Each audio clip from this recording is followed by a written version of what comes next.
Là, les amis, ce matin aux infos, comme tous les matins, tu te dis, ils s'arrêteront jamais. Tu vois un nouveau projet de loi, une nouvelle idée du gouvernement pour taper un peu plus d'impôts,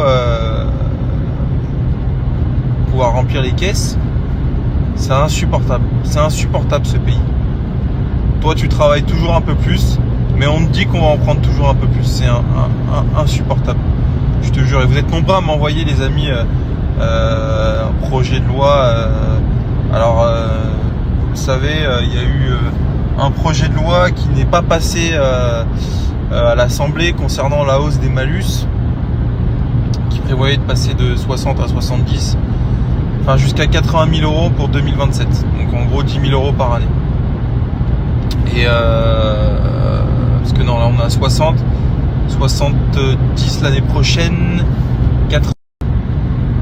Et donc finalement ça a été retoqué. D'ailleurs, je crois que c'est les écolos, le Rassemblement national. Enfin bon, il y a eu ces partis qui ont refusé de faire passer la loi. Là, ils remettent sur le tapis une nouvelle loi qui prévoit de rétro-malucer les voitures qui n'ont pas été malucées. Je m'explique, c'est un truc de fou. Tu te dis, mais en plus la grille elle est hyper complexe parce que tu as des abattements en fonction du mois d'ancienneté du véhicule. C'est une usine à gaz. Je pense pas que ça passera. Je croise les doigts que ça ne passe pas. Mais les voitures qui sont déjà immatriculées seront, lors de la nouvelle immatriculation, donc changement de carte grise, encore malucées. Donc en fait, un mec qui achète une Clio, qui aujourd'hui dans le barème serait au-dessus de 99 grammes par CO2, serait malucé. Minoré par rapport, évidemment, l'ancienneté du véhicule et le kilométrage. Une usine à gaz, le truc. Mais franchement, c'est insupportable. Je vous jure, c'est insupportable. En fait, qu'est-ce qu'ils veulent faire? Je te jure, ça, tu t'entends maintenant. Je crois qu'ils ont aussi, c'est qu'ils ont aussi proposé de hausser le pourcentage, de frais d'honoraires pour les transactions immobilières. Ils veulent taper partout. C'est un truc de fou.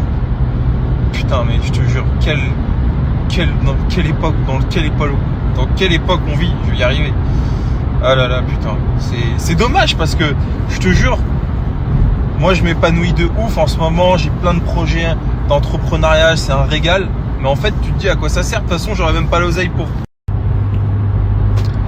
Et bon, bref, les amis, on va pas parler de ça parce que bon, c'est anxiogène comme sujet. De toute façon, quoi qu'il arrive, eh ben, on acceptera et puis on travaillera encore plus et puis voilà, ça nous empêchera pas d'y arriver, mais c'est quand même c'est démoralisant.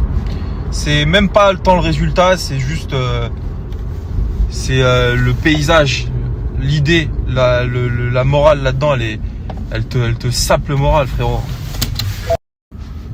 Je vous le dis, les amis, si ce projet de loi y passe, moi je vais créer une pétition que je vais faire partager par tous mes copains influenceurs, par toute la communauté. Ça va et je te jure, je vais contacter les plateaux télé et tout. J'en ai rien à branler. Au bout d'un moment, c'est pas de la politique là à ce niveau-là.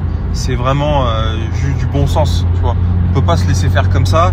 Et je pense entre guillemets que je peux avoir la voix pour, je sais pas si c'est inverser la tendance, mais nous faire entendre, parce qu'au bout d'un moment, là, on parle même plus d'une minorité de passionnés, on parle de je sais plus, 30 millions d'automobilistes, je sais pas combien il y a de personnes qui ont des voitures et qui achètent et vendent des voitures, mais il y en a beaucoup, et donc il est hors de question qu'on se fasse tous enculer comme ça. Je comprends même pas pourquoi les industriels de l'automobile ne montent pas au créneau, je comprends pas, je vous jure.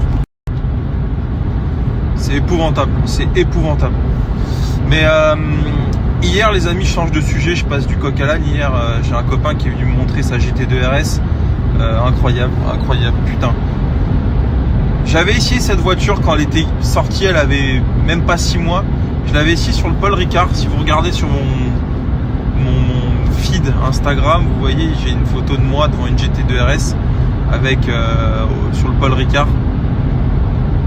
J'avais essayé cette voiture. Bon, à l'époque, je devais avoir 20 ans, 22 ans.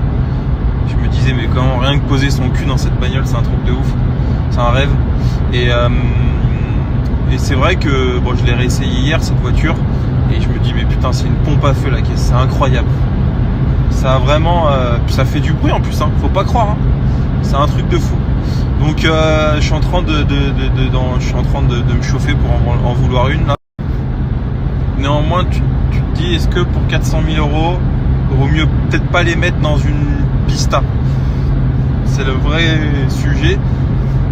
Le truc de la pista, c'est que c'est tellement... je sais pas, la caisse, elle est tellement... C'est un chocard, tu vois. C'est pas une voiture que tu vas utiliser pour faire de la piste, enfin, tu peux, bien évidemment, mais c'est... Tu vois, c'est quand même une pista, tu vois. Alors qu'une GT2 RS, ça n'est finalement qu'une GT3 RS avec un moteur de Turbo S. Bon, c'est un peu plus que ça, bien évidemment, mais je m'entends.